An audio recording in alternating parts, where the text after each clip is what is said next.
قال مشتري تقرا رعبه خذ الباب تبع شفت انسان يا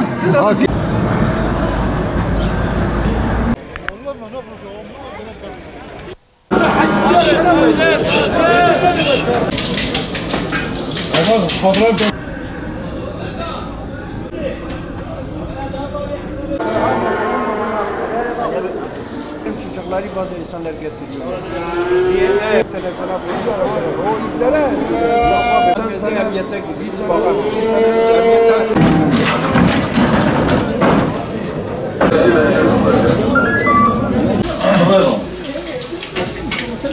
Binlerce insan var. Hele özellikle namaz saatlerinde mümkün değil yetersizdir. Kendiniz de gördünüz kuyruk 10'ar kişi, 20'şer kişi, 5'er kişi sıradadır.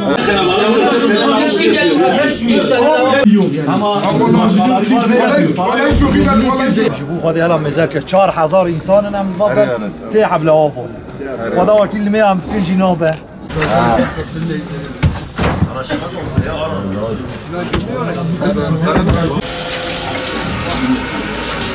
يا رجال البلد يراقبون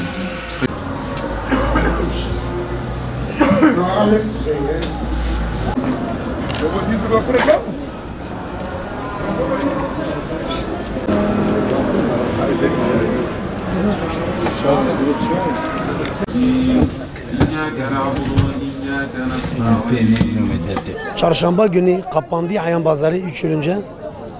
Normal Diyarbakır tarihinde bir gündü pazar günü. Şu an çarşambayı da kapatmışlar. İlaç falan değil, ilaç diye bir şey yok. Ne ilacı? Hiç ilaç alakası yoktur. Esnafa zarar veriyor, bize zarar veriyor, ona herkese zarar veriyor. Diyarbakır ve çevre iller hepsi yani ilçeler fakir, hayvancılığa geçim yapıyor. Bir gün onlar için abi. Park yetersizdir, tuvalet zaten azdır 4 tanedir. Biz temizliğini yapıyoruz, üstelik kırız söküğü biz yapıyoruz. Görev yoktur. Yani görevli yok. Yalnız yardımcı öyler. Allah razı olsun belediyekar ama yetersizdir. Vallahi vedela çarşamba bir fakin ya çarşamba kaprandının duri hayvan bir çama hayvan duri yerler khani. Bula roki ro bazar gün yarıyor aynı. Cuma günü kapatsa daha iyidir. Şimdi biz burada bir hayvan alıyoruz. Hayvan aldığımızda hayvanı koyacak güvence bir yer yok. Kötüralar vardı. Adam burada yabancıdır. Buraya hayvan alıyor. Adam kötüre koyuyor, geliyor orada hayvan çalınıyor. Kyotra'nın kapıları hepsi sökülmüş. Güneydoğu'nun merkezi burası değil mi? Burası evet. Sen gel bak burada 2 tane lav var gel bak. Gel sana göstereyim. Bir tane kapalıdır. Diğeri de sana içine girmiyor. Halkın memleketine gidiyorsun. Bir tane lav buradan böyle buraya kadar sıra mıra yok. Yani bizde burada herkes sıradadır. Bir de bize burada meclis yapsın. Burada lavaboları yapsın. Burada ne bir lav var, ne bir görevimiz var, ne bir güvencemiz var. Yani herkes böyle gerçek bile olmuyor yani. Geceleyin 1 saat 1'de bazen geliyoruz, 2'de geliyoruz. Günlere göre değişiyor. Misal eskiden geliyor bir insan dahi olsaydı tek başına. Kapı buralarda vardı, çay içmeye gidip geliyordu, lavaboya gidip geliyordu. Ama ne oldu? Kapıları çalmışlar. Şimdi bir insan tek başına bu işi yapamıyor. Bir arkadaş olması gerekiyor. En az 2 insan buraya gelmesi gerekiyor. Güneydoğu'nun en büyük hayvan pazarı burasıdır. Koskocaman hayvan pazarında 3 tane lavabo var.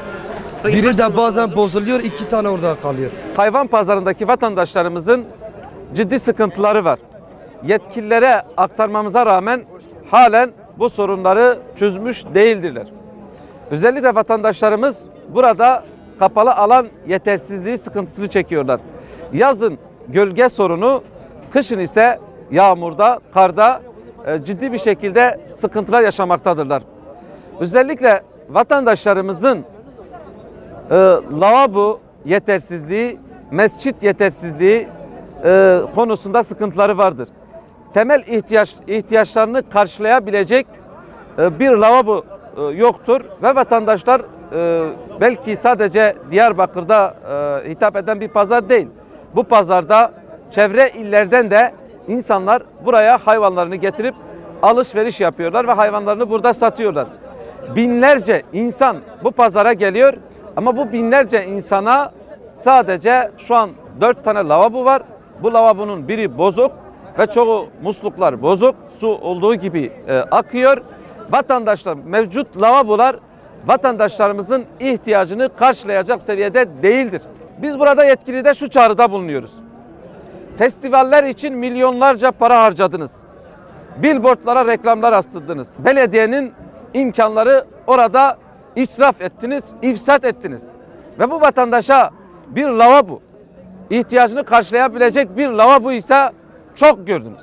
Bu vatandaşın Rabbine ibadet etmek için bir mescit çok gördünüz. Biz burada yetkililere çağrımız şudur.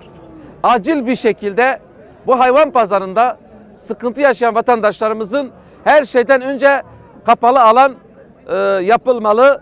Yazın gölgelik sağlanmalı.